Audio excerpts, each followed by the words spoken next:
some of us tend to get overwhelmed with Facebook. And so what this does is it removes that from us. And it's just a separate app all on its own that you can put on your phone, or you can put the app on your computer, or you can just access it online.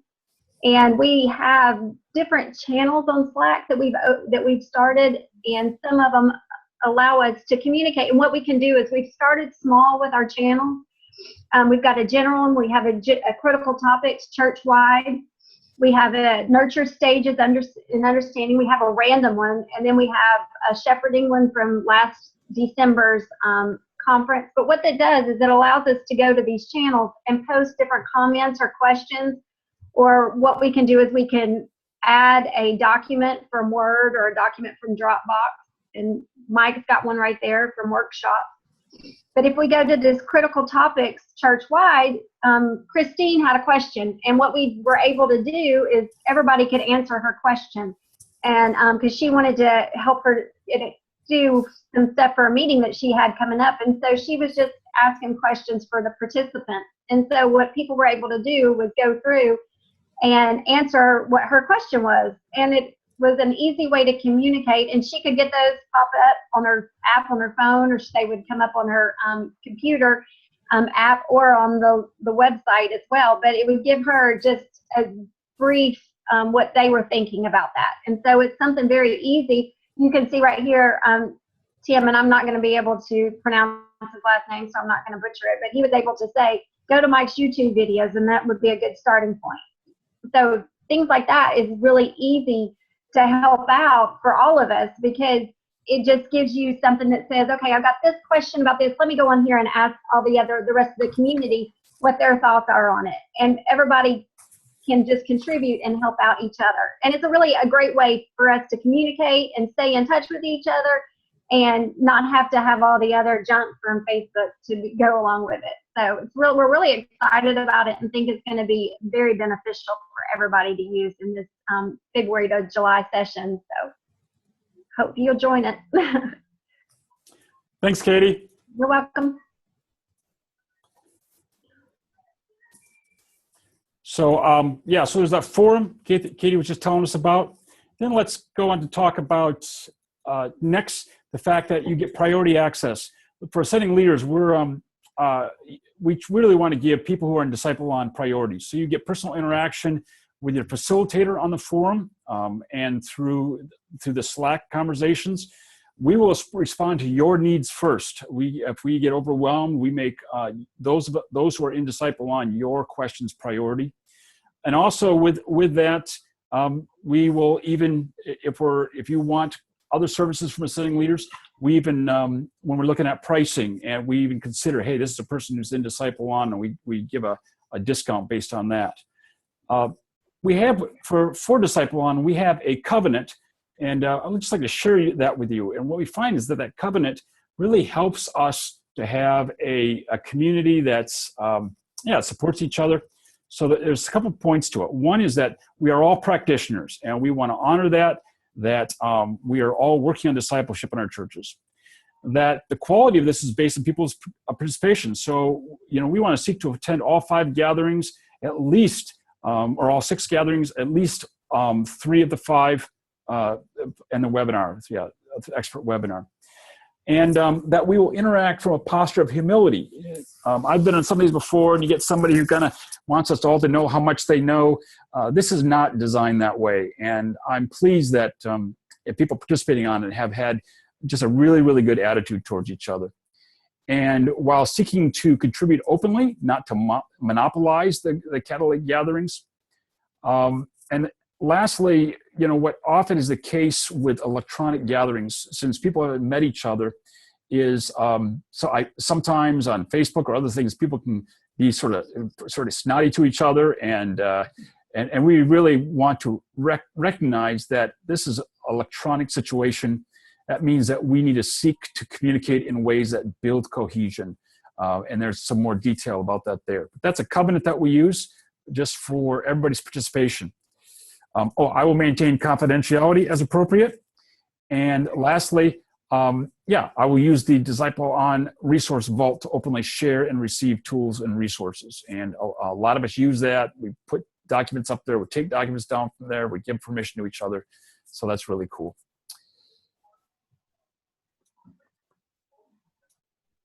Is this right for you? Ken, I think you were going to talk a little bit about that, right? Yeah. So I guess the question that anyone would ask is, so am I going to get out of it what I hope to, and what makes this a good fit for me? So I think one of the first things, I guess, a person who is highly collaborative, who wants to interact with other people, who likes to sharpen through conversation and through finding new resources and new ideas. A person who likes to collaborate would be a great fit for this kind of community. I think another big one was, are you feeling discontented with what's happening at your church? And if you're feeling like your discipleship model isn't working, or if you don't even have one, certainly this will be a great jumpstart to helping you develop some models or some ideas for how to get one started at your church. Or if you're down the road a little bit like we were and still feeling like something's not quite right and I need some help, this is a great place to get that. Another one is just simply the encouragement that we receive and are able to give to others. So it might be encouragement around one specific area of discipleship, or it might just be that I'm feeling really alone, and I wish I could just interact with other people who are like-minded. So certainly for me, all of those have been true for us.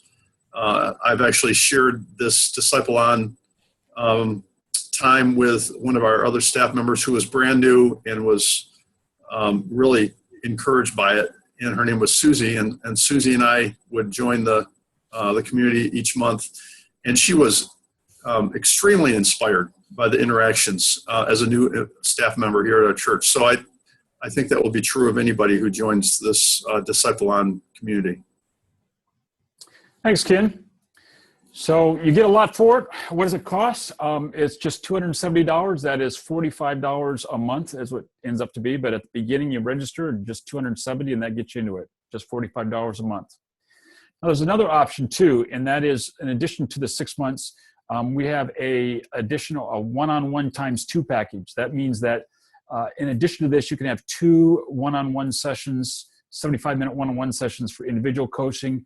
Those would normally cost $200 each, or $400 total, but you can get all of that for $330, which is a $70 savings. And another one is the one-on-one times 3 package. So that would be 3 individual coachings. And again, it's got a significant savings. That's another route. So some people do just DiscipleOn. We've had some people do DiscipleOn in the group coaching, and then they do also 2 or 3 individual coachings during that period, which can help them really focus in on what's particular for them more deeply. So the next one starts in late February, and it goes through June, and registration closes a week from today on January 31. So we hope that you seeing this, it's something that you'd like to be part of. We'd love to have you part of it. It's just a really, really great community. I'm the director of it. Katie is the assistant, and we're planning to have 2 communities, and Ken will be the facilitator for one, and I'll be the facilitator for the other. So by having 2 communities also allows us to find a time that's best for you, among a number of different people. So questions. I'm going to now take it off the share, and you can see each other then. All right, can you see each other now? And if you have a question, please make sure you turn your microphone on. Probably got your microphone muted. Just click on microphone. Anybody have any questions? I do. Hi, Matt. Hey. So I would like to ask those that went through it this last time about your goals that you had. You could share 1 or 2, and then talk about how it was achieved through this, or how it was, how it changed over the course of meeting. That would be helpful for me. You got yours handy there, Ken? I don't have my goals handy, but let me just say this. The first thing I noticed this second time around, so Matt, you were in the first one, and I was in the first one and the second one, is one thing I noticed was the whole idea of the discipleship paths and some of the concepts that Mike was teaching the first time around. They were new to many of the people in that DiscipleOn community. What I'm starting to feel like is happening is that people are starting, who have been in it long enough now, who are starting to get the language and are starting to get the model moving down the road a little bit and starting to implement some things, are coming out with some really good resources and some ideas that I've noticed the level of the volume, I guess, of ideas and things that I get to interact with now that are benefiting me just went up significantly. So I'm feeling like all of a sudden, I think originally Mike had been working with my church here for about 2 years, and I felt like we were down the road a little ways, and a lot of people were just starting. Well, now there's all this movement happening, and now others are down the road, and some are either just faster than I am or better than I am, or just have more attention to it. But there's all this stuff coming out and ideas, and like just Mike displayed some of the resources around evaluations. I'm just benefiting from that more and more because so many good resources are coming out, and there feels like we're building on each other. So the level of expertise is growing, and the amount of resources available are growing. So I feel like it just continues to move forward, and the improvements are visible. That makes sense? And Ken, I just went to the vault, and there is the goals of everybody for this last session. So we're just ending this session, and these were the goals that you had put down. So by May 2017, this coming May, implemented the stages of faith with strong congregational understanding. You guys are moving in that direction. Defined pathway. Can you all see this in front of you? Ken, you are on mute again. There we go. Certainly, we are implementing our stages, and we've been doing that since November. And we may be a little aggressive in our May arrival of a fully defined pathway. So I'm not sure we'll make that one. But the third one is that we're getting more clarity on graphics and visuals to help display our stages of faith and our pathway. And that's probably what I'm talking about. Is there's some great graphics and some great resources that people are starting to share about what they're doing in their specific churches. I'm going to look for, that made me think of the graphic that your church had developed, Ken, kind of what is that, an ellipses that you have, that graphic you guys developed. And I would think I'd find that under the, if I can find it.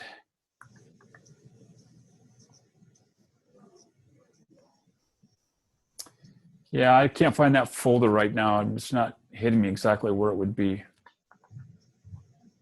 Anyway. Good question. My goals were really just a lot more around expanding coaching and doing a very good job of coaching the DiscipleOn community. I hope I've done that, and eager to get started with this coming year. Thanks, Matt, for that question. Any other questions?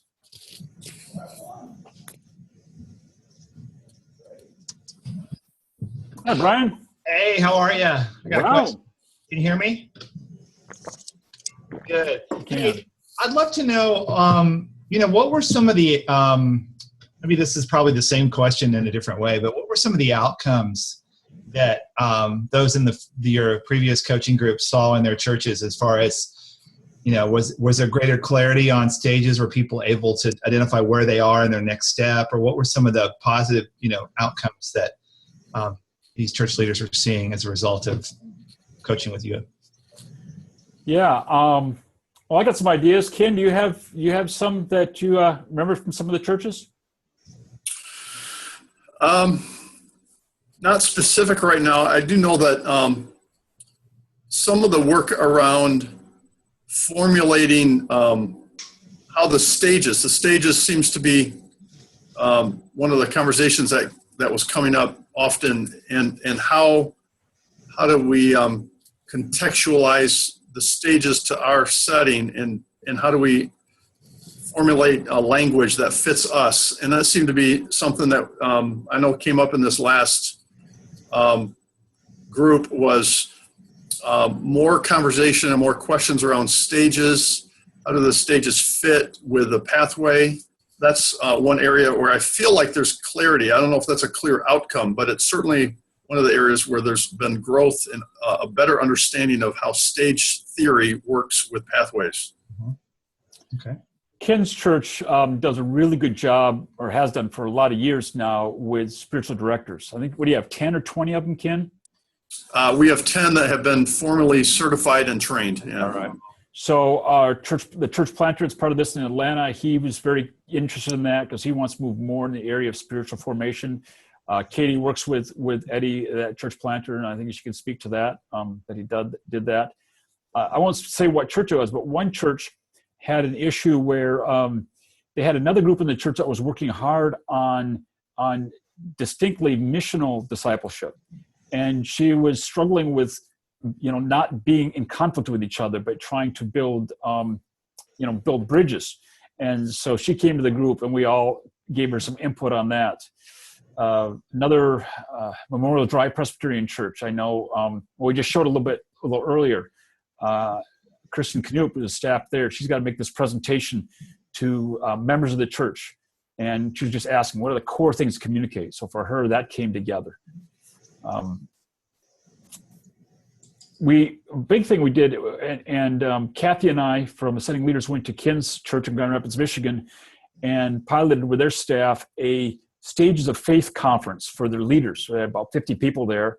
Another Tim Izinga, who serves a church on the Zuni reservation, has invited us out to do the similar thing, a workshop for them in late March. So those are a few. It's not all exactly the same. They're all working on building disciple paths, but each is able to contextualize it to their situation and what they need. That's one thing that's really cool about it. Thanks, that's helpful. Any other questions? I have another one. Yes. The amount of resources seems a little daunting. Will there be a way in which it might be condensed or streamlined? Because it's a little intimidating now walking into that vault and not knowing what to look for. Yep. Is there something that, yeah, that's my question. Yes, there is. Katie just started a couple weeks ago, and so it's not fully up, but she is. That's her main part of her job, is to be the curator of that. Because one of the ways I've learned through other situations, if you just have one administrator that has to put things up, that really gets in the way of good interaction. So everybody who's a part of the community can put anything up there. And what that means, you just don't get consistency. We try to, but we don't. So Katie's job is to take the files, to try to put them by topic, to get them together, try to get rid of any repeat files. So that's her role, is to try to keep that, because it's just going to, our dream is that it's just going to grow bigger and bigger. So if you join the community in February, you'll have all the files from previous communities there that you can access. Way more than you could access in a period of a month or even 2 months. But if you got a certain thing you're looking at, you've got 3 or 4 different examples of it. So thanks, Matt. Good. Any other questions?